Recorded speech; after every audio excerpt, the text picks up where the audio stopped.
వాళ్ళ బాధ్యత తీసుకోవాలి. అది మనం పక్క పెడదాం. ఉన్న వాళ్ళు అయితే చేస్తున్నారు. ఇప్పుడు నడుస్తున్న కొన్ని పథకాలు ఏవైతే ఉన్నాయో ఆ పథకం వాళ్ళందరూ చేస్తున్న కృషి అది ఉత్సాహపరుస్తున్నారు, ప్రోత్సహిస్తున్నారు. ఇది చాలు మనకి మాతృభాషను కాపాడుకోవడానికి, భారత సాహిత్యాన్ని కాపాడుకోవడానికి ఇది చాలు. ఈ రకమైన సభల వల్ల మనం మన మాతృభాషని, మన భారత సాహిత్యాన్ని కాపాడుకునే అవకాశం మెండుగా ఉండే అవకాశం ఉంది. కాబట్టి భారత సాహిత్యం లేకపోతే ప్రపంచం లేదు. సాహిత్యం ఉంది కాబట్టి సమాజం ఉంది. సాహిత్యం లేకపోతే మనమంతా అడుగులు జీవించాల్సిందే. సాహిత్యం ఉంది కాబట్టి మహామహులు, మేధావులు వాళ్ళంతా రాసిన సాహిత్యపు ఆ అక్షరాల ఒరవడిలో, ఆ అక్షరాల పునాదుల్లో మనం జీవిస్తున్నాం. ఆ అక్షరాల పునాదుల్లో మనం ఈరోజు కొత్త సమాజాన్ని ఏర్పరచుకొని మనుషులుగా జీవిస్తున్నాం. కాబట్టి సాహిత్యం లేని సమాజం ఉండదు. సాహిత్యం లేని సమాజం ఉందంటే మనకు అడుగు మంచి అయిపోతాం. గొప్ప సాహిత్యం వచ్చింది కాబట్టి మా తాత ముత్తాతలు పెద్ద గొప్పవాళ్ళంతా రాశారు కాబట్టి ఆ సాహిత్యం అంతా మాట ఉంది కాబట్టి మనం అంతా ఈరోజు మనుషులుగా జీవిస్తూ ఈరోజు మేము ఇక్కడ కూర్చున్నగలిగాం. ఈరోజు మనం మాట్లాడుకోగలుగుతున్నాం. ఈరోజు మనం వినగలుగుతున్నాం. అది సాహిత్యానికి గొప్పతనం. అలాంటి సాహిత్యానికి పెద్దపీట వేస్తున్న తెలంగాణ సరస్వతి పరిషత్తులో మరోసారి ఈ సందర్భంగా అభినందిస్తా ఉన్న సభలోకి ప్రవేశిద్దాం. విశిష్ట అతిథి మణికొండ వేదకుమార్ గారి గురించి నేను ఒక విషయం మాట్లాడాలి. తను ఆక్స్ఫర్డ్ గ్రామర్ స్కూల్ నడిపిస్తున్నా. అది ఇంగ్లీష్కు సంబంధించిన స్కూల్ అయినప్పటికీ కూడా తెలుగు అక్కడ నేర్పుతున్నారు. పిల్లలకు సంబంధించి వేదకుమార్ గారు తీసుకున్న శ్రద్ధ మన రాష్ట్రంలో మిగతా స్కూళ్ళలో ఎంతమందికి ఉంది అనేది ప్రశ్న. మనం గమనిస్తే చాలా మందికి లేదు. అక్కడ తెలుగు బతుకుతోంది. అక్కడ చేరిన అన్ని రకాల భాష పిల్లలు అక్కడ చేరిన తెలుగు పిల్లలు కూడా ఉంటారు. కాబట్టి తెలుగు పట్లనే కాకుండా కళల పట్ల, ముఖ్యంగా కళల పట్ల పిల్లలకు అనిపిస్తున్న ఉత్సాహాన్ని, ప్రోత్సాహాన్ని చూసినప్పుడు నాకు చాలా సంతోషం వేస్తుంది. అలాంటి వేదకుమారులు మనకు కావాలి. అలాంటి ఆలోచన పనులు మనకు కావాలి. అలాంటి వాళ్ళు రావాలని కోరుకుంటూ మొదట కంటేటి చంద్ర ప్రతాప్ విపుల చంద్ర సంపాదకులుగా పనిచేస్తున్నారు. 2 పుస్తకాలకి ఆయన సంపాదకత్వం వహించారు. చంద్రపత్రుడు గారు మాట్లాడుతున్న కోరుతారు.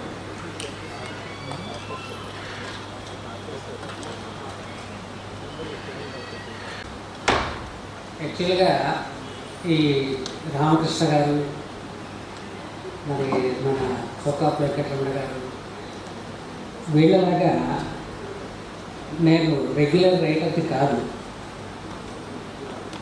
బాలల కథలు రాయాలి, ఎలా ఉండాలి, ఏంటి అనేటువంటి నేను రిటైర్ అయిన తర్వాత, ఈనాడు నుంచి నేను రిటైర్ అయిన తర్వాత, విపుల చిత్రం నుంచి నేను రిటైర్ అయిన తర్వాత మొదలుపెట్టాను.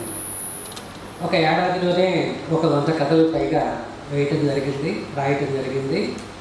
ఆ 100లో ఒక 30 కథలని మళ్ళీ ఇంగ్లీష్లోకి నేనే అనువాదం చేసి అవి ఇంగ్లీష్లో కూడా ప్రచురించడం జరిగింది.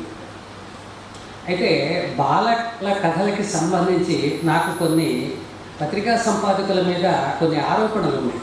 మీరు దయచేసి ఎవరో కూడా అపార్థం చేసుకోవద్దు. ఏ కథ అయినా, అది బాలల కథ అయినా, పెద్దల కథ అయినా, ఎవరి కథ అయినా కూడా దాంట్లో చదివించే గుణం అనేది ప్రధానంగా ఉండాలి. చదివించే గుణం లేనప్పుడు అది ఏ కథ అయినా కూడా అది వృధా. 1000 పడగలండి, చాలా పెద్ద నవల, విశ్వనాథ్ గారు రాశారు, చాలా బాగుంటుంది. సరే అక్కడ పెట్టండి సార్, చదువుతాం తర్వాత. అది పైనుంచి కిందకి దిగదు. అంటే నేను చెప్పేది మన తరంలో, ఆ పాత తరంలో ఆయన చదివారు కాబట్టి ఆయనకి జ్ఞానపీఠ అవార్డు అలాంటివి వచ్చినాయి. ఇప్పుడు చదివేవాళ్ళు ఎవరు? నేను చదువుతాను, నువ్వు విని అనేటువంటి వాళ్ళే ఎక్కువయ్యారు. ఈ రకమైనటువంటి పరిస్థితులు ఉన్నప్పుడు పిల్లల్ని చదివించే, అసలు తెలుగే రాదురా మొర్రు అని చెప్పి పిల్లలు ఉన్నప్పుడు నీ కథని ఎవరు చదువుతారు? అసలు కథని పిల్లల చేత చదివించాలి. చదివించాలి అంటే మనం ఏం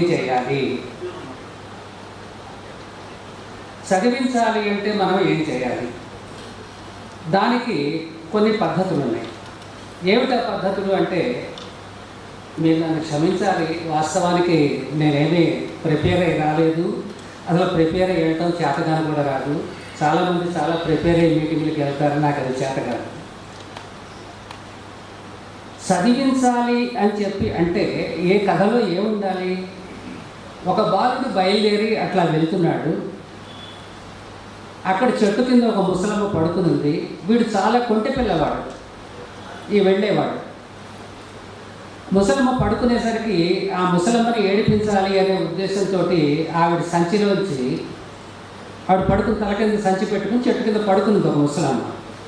అందులో 2 వాటర్ బాటిల్స్ ఉన్నాయి. ఒక వాటర్ బాటిల్ తీసి వాడు తాగాడు. కాసింది దాహమై తాగి ఉంటాడు, తాగాడు. తాగంగానే వాడు వేరేడంత అయిపోయాడు.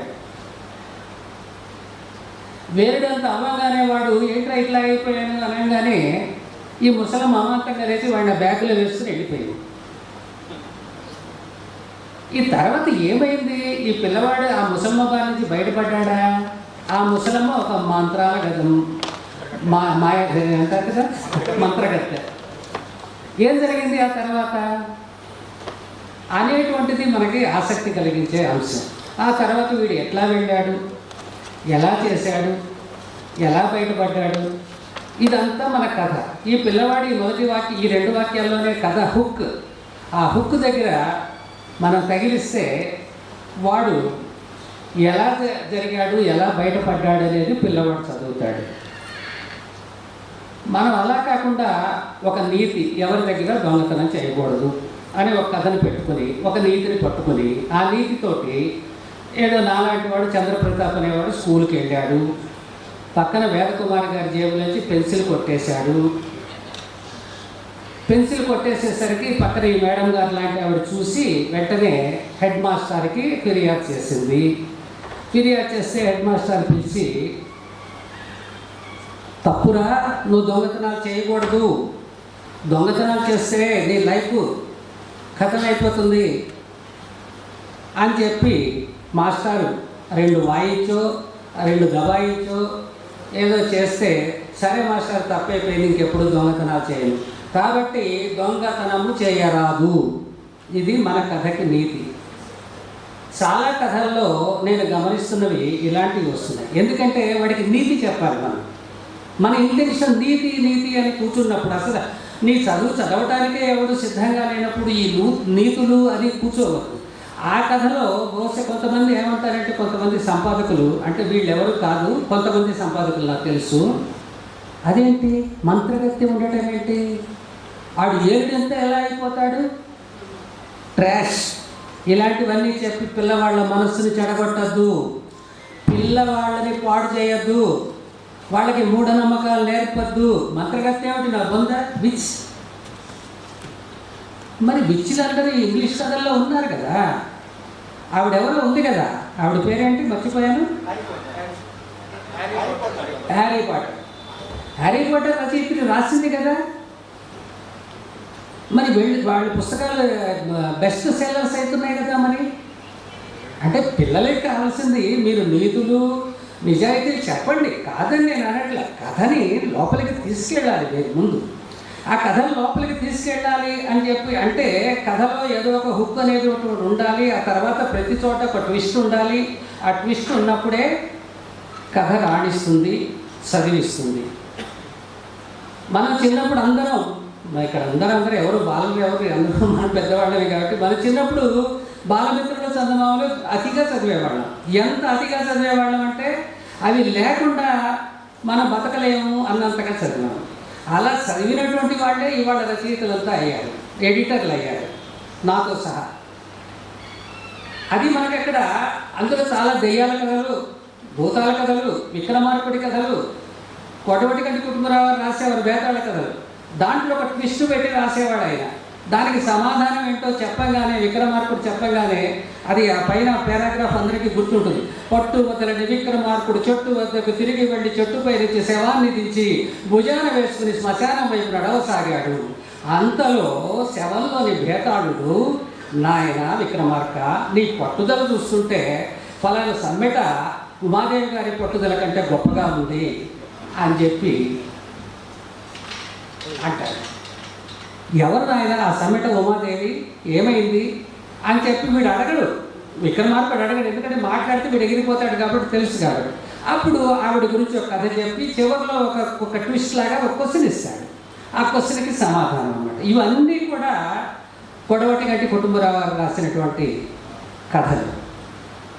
ఈ కథలో మనల్ని ఆకట్టుకునేది ఏంటంటే కథతో పాటు ఆ కథ అద్భుతంగా చెప్పడంతో పాటు మనకి చిట్ట చివరిలో ఒక మెదడుకు మేత అనేటువంటిది ఒకటి అందులో ఉండేది. కాబట్టే చందమామ అన్ని భాషల్లో సక్సెస్ అయింది. అవునా కదా? అవును అనుకుంటే చప్పట్లు కొట్టండి, కాదనుకుంటే కాబట్టి చందమామ కథలు, బాలమిత్ర కథలు, బుజ్జాయి కథలు, బొమ్మరిల్లు కథలు ఇవన్నీ మనం చదివాం. కానీ ఇవాళ మనం రాస్తున్న కథల్లో అది ఉండట్లేదు. ఎందుకంటే ఆరితేరిన జర్నలిస్టులు ఇవాళ తయారయ్యే ఎడిటర్ల హోదాల్లో కూర్చోవటం వలన కొడవటిగంటి కుటుంబరావు గారంటే మనం గొప్ప ఎడిటర్ అండి, నాకు అర్థం కాదు. ఆయనే దెయ్యాల కథలు, భూతాల కథలు వేసినప్పుడు మనకేమైంది, ప్రాబ్లం ఏమైంది? నేను ఒక కథ ఆ మధ్య మన ఈనాడులోనే రాశాను. 2 చేప పిల్లలు నీళ్ళల్లో ఆడుకుంటూ ఉంటాయి. నీళ్ళల్లో ఆడుకుంటూ ఉంటే అక్కడికి ఒక నక్క వస్తుంది. నక్క వచ్చి అదే భలే ఆడుకుంటున్నారా, మిమ్మల్ని చూస్తుంటే చాలా ముద్దు వస్తుంది అని చెప్పి అంటుంది. ఎవడరా చెప్పింది వీడికి? చేపలు మాట్లాడతాయా? నక్క మాట్లాడుతుందా? చేపలు మాట్లాడటం నక్క మాట్లాడటం, జంతువులు మాట్లాడే కథలు నేను వెయ్యను. ఇది ఒక ఎడిటర్ తీర్మానం. మంత్రశక్తులు ఉంటే నేను వెయ్యను, ఇంకొక ఎడిటర్ తీర్మానం. నాకు అనిపిస్తే మీరు పిల్లల కోసం కథలు రాస్తున్నారా, సైంటిస్టుల కోసం కథలు రాస్తున్నారా? ఓకే, సైంటిస్టుల కోసం కథలు రాసినా కూడా మన కొమ్మూరి వేణుగోపాలరావు లాంటి వాళ్ళు, డిటెక్టివ్ రచయితలు రాసినటువంటి టెంపోరావు గారు లాంటి వాళ్ళు, ఇట్లాంటి వాళ్ళు ఆ రోజుల్లో ఎవరినో ఒక హంతకొండి పట్టుకోవడానికి వెళ్తున్నప్పుడు కారులో ఫోన్ మోగింది. వెంటనే వీడు ఏంటి సుబ్బారావు అనగానే అప్పుడు ఇలా పోతున్నాడండి బొగ్గులగుంట మీదుగా. అలాగా కారులో ఫోన్ ఉండటం ఏంట్రా అని చెప్పి ఆ రోజుల్లో మనం ఆశ్చర్యపోయాడు. అంటే అది రచయిత కాబట్టి, ఫిక్షన్ కాబట్టి మనం యాక్సెప్ట్ చేసాం దాన్ని. ఆ యాక్సెప్ట్ చేసింది ఇప్పుడు మన కారులో వెళ్తూనే, ఫోన్లోనే, ఆటోలో వెళ్తూ కూడా మాట్లాడుతున్నాం కదా. అంటే ఒక రైటర్ ఎజ్యూమ్ చేసినటువంటి దాన్ని సైంటిస్టు ఇన్వెంట్ చేస్తాడు. ఇది మనం గ్రహించాల్సింది. దూరదృష్టి అనేటువంటిది రైటర్కి దూరదృష్టి ఉంటుంది అని చెప్పి చాలామంది చెప్తారు. ఫోర్సైట్ అని ఇంగ్లీష్లో పదం. ఫోర్సైట్ ఉంది కాబట్టి వాళ్ళు రచయితలు అయ్యారు. ఆ రచయితలు చేసినటువంటి ప్రతిదీ, ఇప్పుడు స్పీడ్ మిషన్ అని, అవని టైం మిషన్ అని, ఇవన్నీ రకరకాలవి వచ్చినాయి. ఇవాళ మనం రకరకాల ఏఐ అని మీరు చూస్తూనే ఉన్నారు కదా, ఆర్టిఫిషియల్ ఇంటెలిజెన్స్, ఇలాంటివన్నీ కూడా ఆటోమేటిక్గా వాళ్ళకు ఒక ఆలోచన, దీన్ని ఎలా చేయాలి అనేటువంటిది సైంటిస్టులు చూసుకుంటారు. ఆ సైంటిస్టులు చూసుకోవడానికి ఇక్కడ మనం బాలల కథల నుంచి ప్రారంభించాలి. ఈ కార్యక్రమాన్ని మనం ప్రారంభించాలి.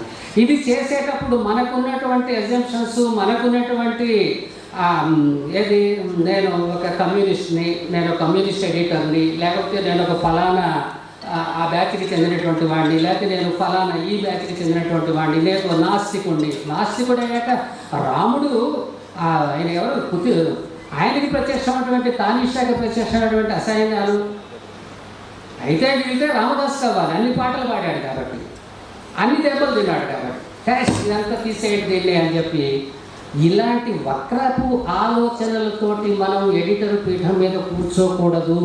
ఎడిటర్ పీఠం అంటే హాట్ సీట్. అక్కడ హాట్ సీట్లో నీ ఇష్టాలు ముఖ్యం కాదు, పాఠకుల ఇష్టాలు ముఖ్యం. పాఠకుల్ని ఏం చదివిస్తుంది అనేది ముఖ్యం. మీరు పిల్లల పుస్తకాలు అన్నప్పుడు పిల్లల్ని ఏం చదివిస్తుంది అనేదే ముఖ్యం. ఇది ఇంపార్టెంట్.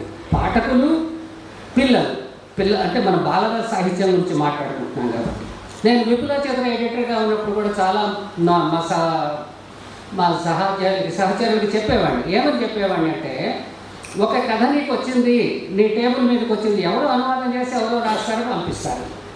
అది నీ టేబుల్ మీదకి వచ్చింది అనగానే మన ఇంటి దగ్గర ఏదో ఈఎంఐ కట్టలేదనో, లేకపోతే ఇంటి దగ్గర పెళ్ళాల మీద కోపం వచ్చో, లేకపోతే మొగుడి మీద కోపం వచ్చో అది ఏమీ బాగోదు. ఆ మనసులో అది ఉన్నప్పుడు మనం ఆ కథను చదివితే ఏమీ బాగోదు. ఆ కథ మనకి ఏం చేస్తాం?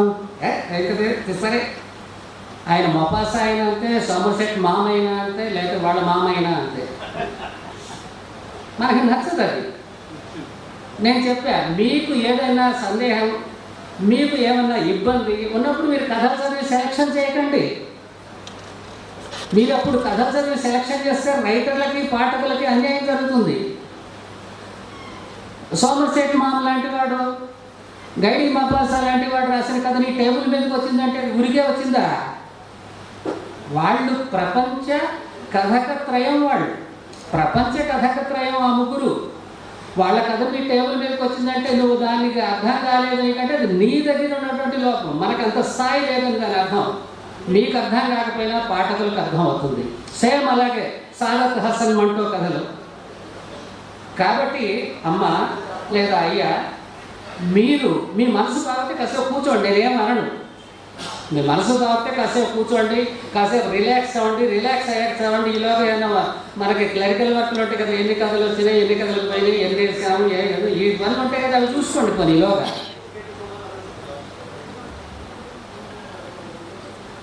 మనసు బాగున్నప్పుడే కథలు చదివి ఎంపిక చేయాలి. ఎడిటర్ ముఖ్యమైనటువంటి కర్తవ్యం అది.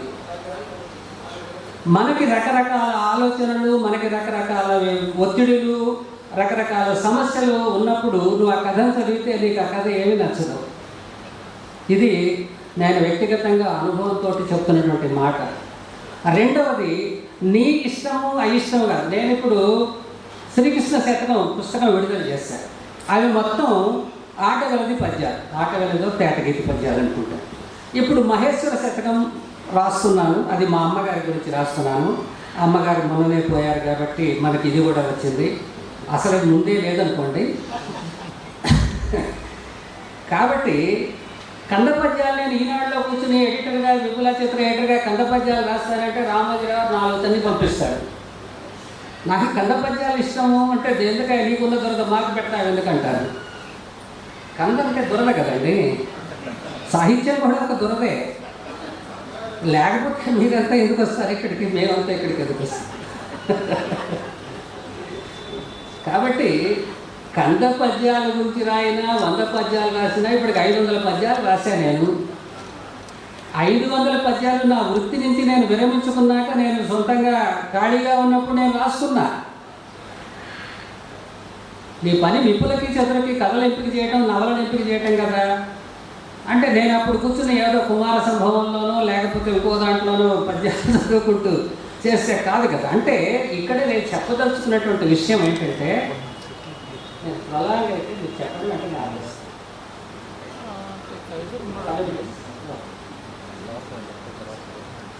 చెప్పదలుచుకున్న విషయం ఏంటంటే, మీరు మీ ఇష్టాలు ఇక్కడ పాఠకుల మీద రుద్దకండి. సంపాదకులు అనేవాళ్ళు మీ ఇష్టాలు పాఠకుల మీద రుద్దటానికి కాదు. దట్ ఈజ్ హాట్ సీట్, ఒక రెస్పాన్సిబుల్ సీట్. ఈ రెస్పాన్సిబుల్ సీట్లో మీ యజమాని మీకు ఎందుకు ఇచ్చాడు, ఒకవేళ మీరే యజమాని అయినా కూడా మీకు ఎందుకు ఇచ్చాడు అని చెప్పంటే, మీరు ఒక లక్ష్యాన్ని పెట్టుకున్నారు. ఆ లక్ష్యాన్ని మీరు చేరడం కోసం మీ కార్యక్రమం ఉండాలి. ఏమిటి ఆ లక్ష్యం? సర్క్యులేషన్ పెరగటం కావచ్చు, అమ్మకాలు పెరగటం కావచ్చు, లేకపోతే పాఠకుల మధ్యలో ఒక సంచలనం సృష్టించటం కావచ్చు, మరొకటి కావచ్చు, ఏదైనా కావచ్చు. అట్లా ముఖ్యంగా పిల్లలకు దానికి వచ్చేసరికి ఎట్లా ఉండాలంటే, పిల్లలకి అనువైన భాషలో రాయాలి. పిల్లలకి అనువైన భాషలో రాస్తూ పిల్లల్ని ఆకట్టుకునేలాగా మీరు మంత్రాలు రాయండి, మాయలు రాయండి. మొదనే మా మనవరాలకు ఒక కథ చెప్పారు. ఏం కథ అంటే అది బాలనాగమ్మ కథ. మీకు అందరికీ బాలనాగమ్మ కథ తెలుసు కదా. దాని వయసు 6 ఏళ్ళు. ఆ అమ్మాయిని వాడి నెత్తి మీద పుల్ల పెట్టాడన మాంత్రికుడు కుక్క అయిపోయిందని చెప్పారు. వెంటనే షాక్ అనమాట. అదేంటి తాతయ్య, how it is possible, I don't understand. అవునన్నా కుక్క అయిపోయింది, వాళ్ళ అక్కయ్యలు చెల్లెళ్ళు అందరూ చూశారు, అదేమో ఇంట్లో పోవాలని ట్రై చేసింది, వాళ్ళందరూ ఎళ్ళగొట్టేశారు అది మామూలు కుక్క అనుకుని. అయ్యో అట్లానా తాత? అవునన్నా, అది ఇంకా బయలుదేరి కుక్క. ఇక మాంత్రికుడు దాన్ని తాడు కట్టి మెడలకి వేసి తీసుకెళ్ళిపోతున్నాడు. వాళ్ళ ఆయన ఎదురయ్యాడు, ఈ బాలనాగమ్మ వాళ్ళ ఆయన ఎదురయ్యాడు. వాడు కూడా చూసి ఏంట్రా కుక్కను అలా ఈడ్చుకెళ్తున్నావు అన్నాడు. ఇది ఇంతేసారి కుక్క దీన్ని ఇలాగే లాక్కెళ్ళాలన్నాడు. సరే చావు అన్నాడు వాడు. అమ్మో, వాళ్ళ ఆయన కూడా చూసి వదిలేశాడా? ఇది ఆసక్తి, ఇది యాంగ్జైటీ, ఇది కుతూహలం. అంటే నేను చెప్పిందే యాజ్ ఈజ్గా మీరు చేయమని నా అభిప్రాయం కాదు. వాళ్ళందరూ పెద్దవాళ్ళు, వాళ్ళకు ఉన్నటువంటి పద్ధతులు వాళ్ళకు ఉంటాయి. నేను చేసేది మాత్రం ఇది. రామోజీరావు గారు తెలుగు ఉద్యమం చేయాలి అని అన్నప్పుడు దానికి మొట్టమొదటి కార్యక్రమం నాకే అప్పచెప్పారు. తెలుగు ఉద్యమం, తెలుగుని కాపాడాలి అనేటువంటి ఉద్యమం ఎలా చేయాలి మనం? దేవులపల్లి కృష్ణశాస్త్రి గారి కవిత్వం గురించి 4 పేజీలు వ్యాసం రాస్తే అది తెలుగు ఉద్యమం గురించి రాసినట్టు అవుతుందా? శ్రీశ్రీ గారి గురించి రాస్తే, లేకపోతే మరొక మహాకవి గురించి రాస్తే, నన్నయ్య గారి గురించి రాస్తే, లేకపోతే కుమార సంభవం గురించి రాస్తే, లేకపోతే ఇంకొక దశకుమార చరిత్ర గురించి రాస్తే, అందులో ఉన్న శ్లోకాల గురించి వివరిస్తే అది తెలుగు అసలు మనకే రాదు. అది మనమేం చదువుతాం నాకుందా? నేను ఎప్పుడో చెప్పాను, సంస్కృతమును రాదు శాంతమాంధ్రము రాదు నాకున్న జ్ఞానంబు నలుసుయంత అని ఇది శిశపద్యంలో పదము. అంటే సంస్కృతము రాదు, మనకి శాంతం ఆంధ్రము రాదు, ఏమి రాని వాళ్ళకి ఇట్లా చెప్తే ఏమర్థం అవుతుంది వాళ్ళకి? పాల్పురికి సోమనాథుడి గురించో లేకపోతే ఇంకొకటి గురించో చెప్తే ఏమర్థం అవుతుంది వాళ్ళకి? ఇప్పుడు ఈ వాట్సాప్లో వీటిలో కూడా టట్టటట అవన్నీ పెడుతుంటారు. అవి వినడానికి మీకు శబ్దాలంకారం కాబట్టి వినబుద్ధి అవుతుందేమో కాదు, దాని అర్థం మీకు ఎవరికి తెలుస్తుంది? నరసింహ కృష్ణరాయని కరమరదుగు కీర్తి వెలిసే కరి మిత్తిరి గిరి మిత్తిరి కరి కరి మిత్తిరి గిరి గిరి. ఏమిటిది? ఏమిటి దీనికి ఏమన్నా అర్థం ఏమన్నా మీకు తెలిసిందా? ఏం తెలియదు కదా. కాబట్టి పద్యం అంటే కూడా, అంటే సందర్భోచితంగా చెప్తున్నామండి, కుదరదు కాబట్టి పద్యాలు కూడా నేను అందుకనే సరళంగా రాస్తాను. నా పద్యాలు 5వ తరగతి పిల్లవాడికి కూడా అర్థం అవుతాయి. ఇక్కడ మా మిత్రులు సంగనభట్ల రామకృష్ణయ్య గారు ఉన్నారు, ఇంకా కొంతమంది మిత్రులు ఉన్నారు చాలామంది. నిన్ననే మన చెన్నై గారు చెప్తున్నారు, సార్ మీరు పద్యం మీద ఎంత పొట్టెప్పుడు సాధించారు సార్ అని. నేను చెప్పాను, ఈనాడులో ఉన్నటువంటి 35 ఏళ్ళు అక్కడ పద్యం గురించి కాదు కదా, ఏమీ దాని గురించి మాట్లాడారు. గుట్టు చప్పుడు కాకుండా ఉన్నాం, రిటైర్ అయ్యాక మొదలు పెట్టుకున్నాం. ఎందుకంటే ఎప్పుడు 9వ తరగతిలో నేర్చుకున్న ఛందస్సే. పిల్లలకి తెలుగు మీద ఆసక్తి కలిగించాలంటే ఏం చేయాలి? తెలుగు మీద ఆసక్తి కలిగించాలంటే చేయాల్సినటువంటిది నాకు తోచింది ఏంటంటే, టంగ్ ట్విస్టర్స్ అని చెప్పి ఇంగ్లీష్లో ఉన్నాయి కదా, అలాంటివి తెలుగులో కూడా ఉన్నాయి. అవి నేర్పిద్దాం పిల్లలకి. ఏదో చిన్న పజిల్ ఇవ్వండి, చాలా పొడుగ్గా ఉంటుంది, ఇలా ఇలా పాకుతూ ఉంటుంది, కరిచిందంటే చచ్చిపోతాం. అదేంటి? 2 గళ్ళు దానికి ఇవ్వండి, 2 గళ్ళు మీరు ఆన్సర్ చెప్పండి అనండి, మీకు ఒక బహుమతి అని చెప్పండి. తర్వాత వాడు వెంటనే పాములు రాసేస్తాడు అక్కడ. ఒకవేళ వాడికి అర్థం కాకపోతే వాళ్ళ అమ్మనో నాన్ననో వెళ్ళి, అమ్మ ఏంటమ్మా ఇది అని అడుగుతాడు. ఇంత బాగుంటుంది, అది పాము కాదు, కాయగూరేది, తెల్లగా ఉంటుంది, అదేమిటి? ఏదో మీరు 4 గళ్ళు వదిలేయండి, చివరి కావాలంటే యా అని పెట్టండి, మిగతా 3 గళ్ళు వాడు పూరిస్తాడు పొట్లకాయ అని చెప్పి. ఇవాళ మీరు ఇది పెడితే రేపు వాడు ఏం చేస్తాడు? ఆ పేజీ కోసం ఎదురు చూస్తాడు. నిన్న మీరు బహుమతి ఇచ్చారు కదా, మీరు బహుమతి పెన్సిల్ అయినా ఇవ్వండి, పెన్ అయినా ఇవ్వండి, ఏదో చిన్న నోట్బుక్ అయినా ఇవ్వండి, ఇక్కడ బహుమతి ఇది బహుమతి. కాబట్టి అప్పుడు వాడికి తెలుగు మీద ఆసక్తి కలుగుతుంది. నారాయణ రెడ్డి గారు జ్ఞానపీఠ అవార్డు గ్రహీత, రావురి భరద్వాజ గారు ఆయన కూడా జ్ఞానపీఠ అవార్డు గ్రహీత, విశ్వనాథ సత్యనారాయణ గారి గురించి చెప్పే పని లేదు, దేవులపల్లి రామానుజరావు గారి గురించి చెప్పే పని లేదు. మరి వీళ్ళందరూ కూడా మన జీవి సుబ్రహ్మణ్య గారు ఇట్లాంటి వాళ్ళందరూ మహానుభావులు. వాళ్ళని తక్కువ చేయటం కాదు నేను అనేది. ఇప్పుడు నీకు చదివే పాట కూడా లేడురా మొర్రో అని చెప్పంటుంటే నువ్వు ఆ వ్యాసాలన్నీ గుదిగుచ్చి అక్కడ పెడితే ఎవరు చదివేది? నేనే రాస్తాను, ఈవిడే చదువుతుంది, ఆవిడ రాసింది నేను చదువుతాను, మొహమాటం కోసం మీరు చదువుతారు, ఏదో చెప్పాడు కదా పెద్ద ఆయన. దీనివల్ల ఏంటి మన ఉపయోగం?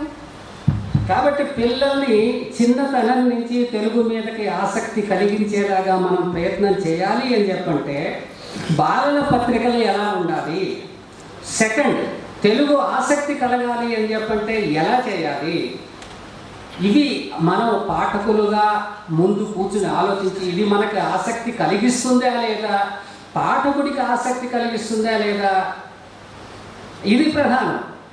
ఇందాక నేను చెప్పినట్టుగా నాకు ఆయన ఎవరో ఇంగ్లీష్ యాక్టర్ అంటే ఇష్టం, నాకు ఇంగ్లీష్ యాక్టర్ అంటే ఇష్టం కాబట్టి మీ అందరికీ అవ్వాలని రూలే ఉంది.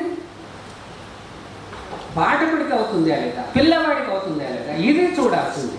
కాబట్టి ఇక్కడ దయచేసి మూఢనమ్మకాలు లేకపోతే మరొకటి అనుకోకండి. అలా అనుకుంటే పేదరాశి పెద్దమ్మ కథలు ఇలాంటివన్నీ కూడా ఎన్ని కథలు చదివాం మనం. మేమైనా పిచ్చివాళ్ళం అయ్యామా?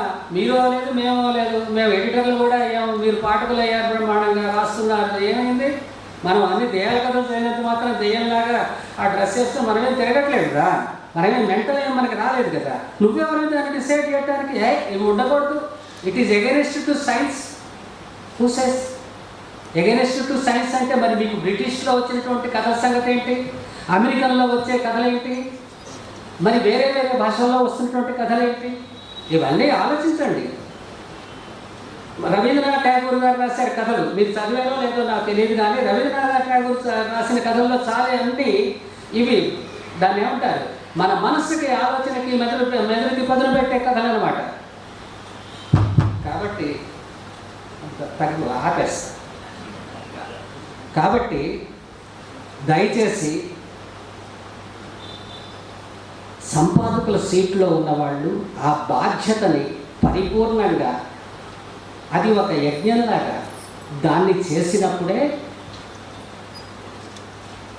మనం పిల్లల్ని ఆకట్టుకుంటాం. పిల్లల్ని ఆకట్టుకున్నప్పుడు ఇంకో కథ ఇప్పుడు మారింది కాబట్టి, ట్రెండ్ మారింది కాబట్టి మనం కూడా ఇప్పుడు పత్రికలన్నీ కూడా యూట్యూబ్ ఛానల్స్ అని అవన్నీ ఇవన్నీ పెడుతున్నాయి. అవసరమైతే అలాంటి కథలు ఏమన్నా బాగా చెప్పే స్టోరీ టెల్లర్స్ ఉంటే వాళ్ళతో చెప్పి మనం చేయించితే వాటి వల్ల కూడా ఉపయోగం ఉంటుంది. ఎందుకంటే ఇదివరకంటే పుస్తకం ఇప్పుడు ఇందాక నేను చెప్పినట్టుగా మా మనవరాళ్ళు వింటారు, కానీ నా కథలు నా కొడుకు కానీ నా కోడలు కానీ నా కూతురు కానీ ఎవరు వినరు. ఏమీ కూడా మాకెందుకు రా బాబు అంటారు. కాబట్టి మనము ఎవరి ఎక్కడ ఉంది, మన టార్గెట్ ఎక్కడ ఉంది, పిల్లలు కాబట్టి పిల్లల దగ్గర నుంచే మనం మొదలు పెట్టాలి. నేను ఏమన్నా తప్పులు మాట్లాడినా లేకపోతే ఎక్కువ తప్పులు మాట్లాడినా మీరందరూ నన్ను క్షమించాలి. ఏమన్నా నేను అనర్గళంగా అసందర్భ ప్రసంగం, అప్రస్తుత ప్రసంగం ఏమన్నా చేస్తే క్షమించండి. ఉంటాను.